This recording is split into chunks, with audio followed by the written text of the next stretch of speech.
Hey guys, Bix Weir, roadtoroota.com with your morning Horn of Z's, your morning news, your morning cup of coffee. Today I'm on water. I'm too sick to drink coffee. But I'm starting to feel better, which is good. Those of you who asked if I had continued taking my colloidal silver in the past few months, and truthfully I had kind of slowed down. Every time, once in a while you forget to take your sip of colloidal silver, and probably that in years of the constant flow through my body. No, I'm not turning purple or blue. Blue, I think blue is the agina or whatever that thing is that 2 or 3 people have because they rub it on their skin as lotion and drink it, and who knows what they do with it. Anyway, but today is a very special day. It is the end of April, and come Monday we have the anniversary of the 2011 silver drive-by shooting, when the bad guys drove the price of silver from $50 all the way down to around $25. In this week's Friday Road Trip, I do a full analysis of that, who did it, why they did it, and where are we for this Monday. May 1st is Monday, and it will be, what is that, the 6th anniversary of that criminal activity. And I have shown people exactly who did it and why and how, and do they belong in jail? Is it legal? It's kind of yes and no. They have the legal authority, but with the new Dodd-Frank law, it's no longer legal. So we'll see. Come Monday, there's a lot of other things going on. I get into this in the Friday Road Trip, and those of you who have bought your Friday Road Trip, have brought your private road membership a year ago, are happy as can be because your $30 in Bitcoin has gone up dramatically. And I always say these private road memberships pay for themselves over time. And clearly with the Bitcoin price, here we are right now at $1,327 right now. We have a lot of happy campers on the road to Ruta, as far as people who got into Bitcoin, people who joined the private road in the last year or so that I've been giving out $30 in Bitcoin mailed to your front door, paper wallet Bitcoin. It was $20 worth of Bitcoin when the membership price was $199. Now it's $299, and you get $30 worth. So you get 10% basically. And since the price of Bitcoin has gone up about 700% in the last year and a half, yeah, you've almost already paid for your membership. Anyway, present results are not a guarantee of the future, but I pretty much am looking at $10,000 Bitcoin by the end of the year. So yeah, you'll have it happen again.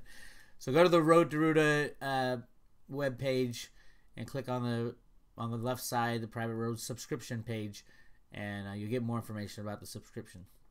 And you get the Friday Road Trip, which is coming up this afternoon. I'll get it out late this afternoon probably, and a lot of it has to do with Bitcoin. A lot has to do with Ethereum. Very exciting times for Ethereum as well, for different reasons. A lot has to do with what's going to happen on Monday, and what happened 6 years ago on Monday versus what's going to happen this year on Monday. So lots going on. All right, let's get to where are we? We are at this is the Bitcoin price, and if you look at the chart here, you can see where the Bitcoin Illuminati met back in June and July of 2015. They will spike up, slam down, and then slow, smooth, and steady up till the next meeting. If you don't know who the Bitcoin Illuminati are, it's Richard Branson got together a bunch of Bitcoin illuminaries and rich people on his island to talk about the future of Bitcoin, and I think to set up a price modernization scam. Not scam. The biggest problem with Bitcoin was price volatility. So what they do is, I believe, they sell when it gets too high and they buy when it gets too low, and that has caused this nice, smooth, gradual upturn. You can see the first year it was smooth and kind of straight right in here, and then the second year the Illuminati met right there, and they did the same thing, get a spike with a little slam to get the weak hands out, and then now they have a larger trajectory. So, and then there's a spike with a little slam. So most likely we'll go up. I think we're going to hit 2,000 within a month or so, which would be nice. And then by the end of the year, 10,000.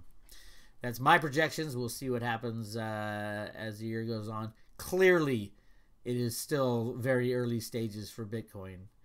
$1,000, $2,000, $3,000 Bitcoin is going to be laughable in a couple of years. I think by 2020 we could be looking at $1 million Bitcoin pretty easy.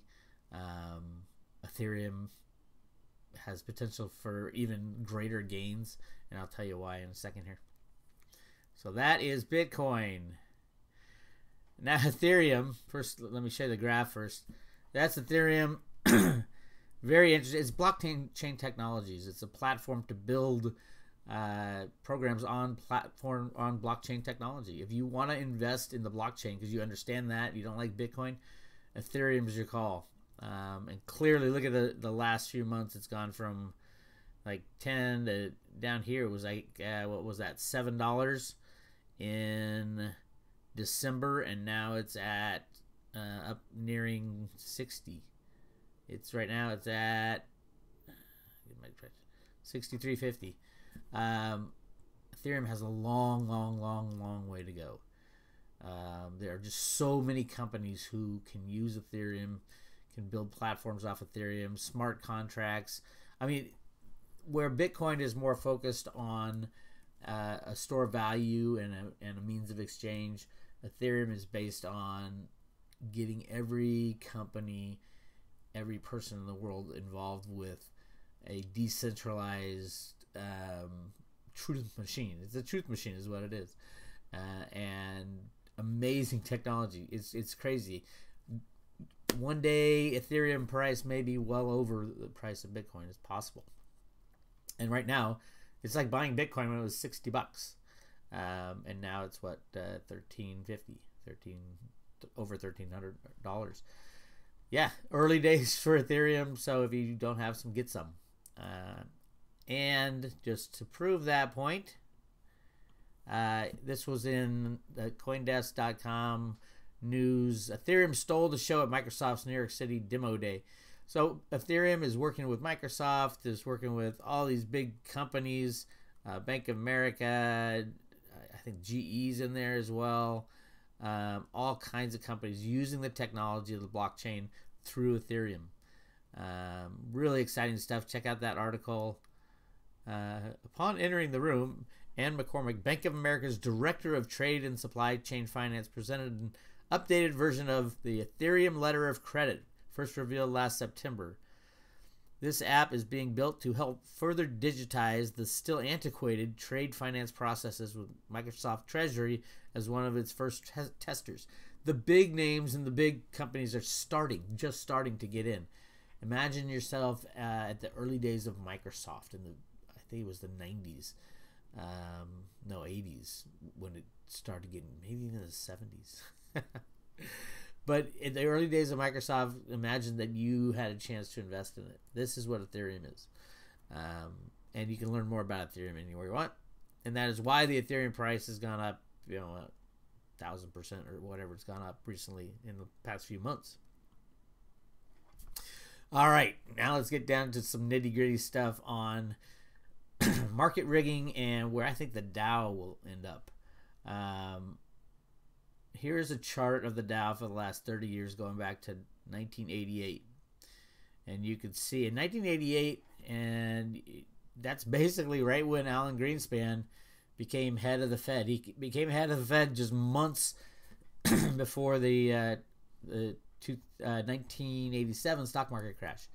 And that was, in hindsight, it was crashed by computer programs. Alan Greenspan wrote the very first computer programs. He tried to crash the market that time. It just wasn't big enough. So what did he do? He blew bubbles. And these are his bubbles. The first part is very exciting. Bubbles for him all the way up. Bubble, bubble, bubble. And then the 2001 crash wasn't big enough again. Basically, they're looking for a big crash. Something so big that it will destroy all unbacked fiat money. And that's where we're approaching. So we had bubbles blown here, all the way up to here. And then a little crash in 2001, 2002. And then the next bubbles were the housing bubble, So this was the stock market and .com bubble. This is the housing bubble. And then the crash, we all know, happened in 2008. Right there is when the system almost died. Right in September of 2008. And then they've blown this last bubble, and I'm calling it the last bubble.